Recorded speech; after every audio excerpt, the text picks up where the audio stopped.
Start. Bharat सरकार प्रदूषण नियंत्रण की दिशा में वायु प्रदूषण के नियंत्रण हेतु राष्ट्रीय वायु गुणवत्ता निगरानी कार्यक्रम का संचालन किया गया है, जिसके माध्यम से वायु गुणवत्ता की पहचान की जाती है और उसके अनुकूल कदम उठाया जाता है। वायु प्रदूषण निषेध एवं नियंत्रण अधिनियम 1981 कार्यरत है। जल प्रदूषण नियंत्रण अधिनियम 1974 कार्यरत है, जिसे 1988 में संशोधित किया गया है। इसके साथ ही समय समय पर पूरक कार्यक्रमों को संचालित किया जाता है ताकि जागरूकता का सहारा लेकर भी प्रदूषण पर नियंत्रण करने का कार्य किया जाता है। इसके अतिरिक्त प्रदूषण फैलाने वाले ई कचरे के लिए ई कचरा प्रबंधन अधिनियम 2016 भी पारित किया गया है ताकि इसका निपटारा हो सके। इसके साथ ही वायु प्रदूषण को कम करने व स्वच्छ वातावरण के निर्माण हेतु केंद्र सरकार ने वीएस मानक को जुलाई 2018 से लागू करने की घोषणा की है, जिसका प्रयोग सर्वप्रथम दिल्ली में किया जाएगा और इसके पश्चात शेष बड़े महानगरों में इसको अपनाया जाएगा। उल्लेखनीय है कि पर्यावरण प्रदूषण से उत्पन्न समस्याएं वैश्विक तापन, जलवायु प्रदूषण, ओजोन क्षरण जैसी समस्याएं उत्पन्न कर रही है। इस पर नियंत्रण के लिए समय समय पर अंतर्राष्ट्रीय प्रयास भी किए जाते रहे हैं। ओजोन परत के संरक्षण के लिए वर्ष 1985 में वियना सम्मेलन हुआ। वियना समझौते के परिणाम स्वरूप वर्ष 1987 में ओजोन परत में छेद करने वाले पदार्थ पर मॉन्ट्रियल समझौता हुआ।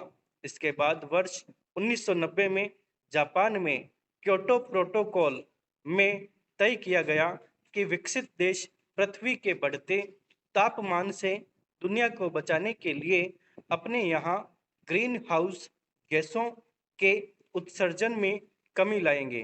प्रदूषण को कम करने तथा विश्व स्तरीय ग्लोबल वार्मिंग एवं जलवायु परिवर्तन की प्रक्रिया को नियंत्रित करने के लिए कार्बन क्रेडिट का सिद्धांत प्रस्तुत किया गया है तथा इसको नियमित रूप से नियंत्रित करने के लिए एक स्वच्छ विकास प्रणाली का गठन किया गया है।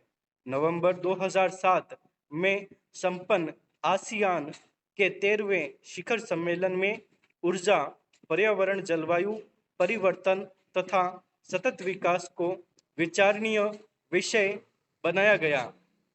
इसी दिशा में वर्ष 2015 में पेरिस सम्मेलन का आयोजन हुआ, जिसमें कार्बन उत्सर्जन को कम करने तथा वैश्विक तापमान पर अंकुश लगाने हेतु 196 देशों में स्वीकार किया। इसी सम्मेलन में नवीकरणीय ऊर्जा को बढ़ावा देने के उद्देश्य से अंतर्राष्ट्रीय सौर ऊर्जा गठबंधन की नींव रखी गई, जिसको मान्यता वर्ष 2017 में प्राप्त हुई। वैश्विक तापन तथा पेरिस जलवायु समझौते के साकार एवं अमल करने हेतु नवंबर 2017 में जर्मनी के वॉन में 23वां जलवायु परिवर्तन सम्मेलन संपन्न हुआ। इस सम्मेलन में की गई व्यवस्थाएं इको फ्रेंडली पर आधारित थीं। इस प्रकार से पर्यावरण को सुरक्षित बनाए रखने तथा प्रदूषण जैसी समस्याओं से मुक्ति पाने हेतु नवीकरणीय ऊर्जा स्रोतों, पुनर्चक्रण युक्त वस्तुओं को प्रयोग करने तथा पर्यावरण हितैषी कदम उठाने पर बल दिया जा रहा है। वस्तुतः पर्यावरण प्रदूषण एक वैश्विक समस्या है, जिससे निपटना वैश्विक स्तर पर ही संभव है, किंतु इसके लिए प्रयास स्थानीय स्तर पर भी किए जाने चाहिए। विकास एवं पर्यावरण एक दूसरे के विरोधी नहीं है, अपितु एक दूसरे के पूरक हैं। संतुलित एवं शुद्ध पर्यावरण के बिना मानव का जीवन कष्टमय हो जाएगा।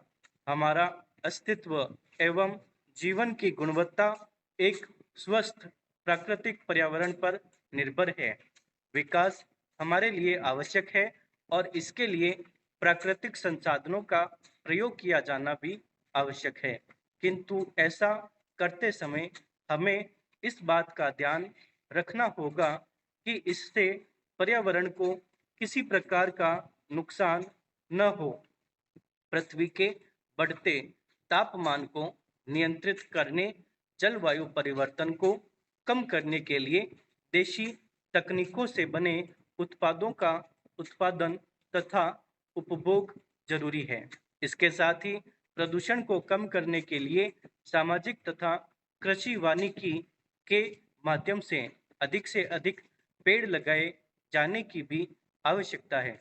पर्यावरण प्रदूषण की समस्या को दूर करने के संबंध में अमेरिकी नागरिक सुसन किसकिस की कही ये बातें अनुकरणीय हैं। हम चाहे कहीं भी रहें, पर्यावरण की देखभाल करना हमारे लिए अत्यंत महत्वपूर्ण है। छोटे स्तर पर काम शुरू करें, 10 या 20 मित्रों के साथ पृथ्वी दिवस मनाएं। अगले वर्ष यह बहुत बड़ा समूह हो जाएगा और उसके बाद यह जागरूकता विश्व भर में फैल जाएगी।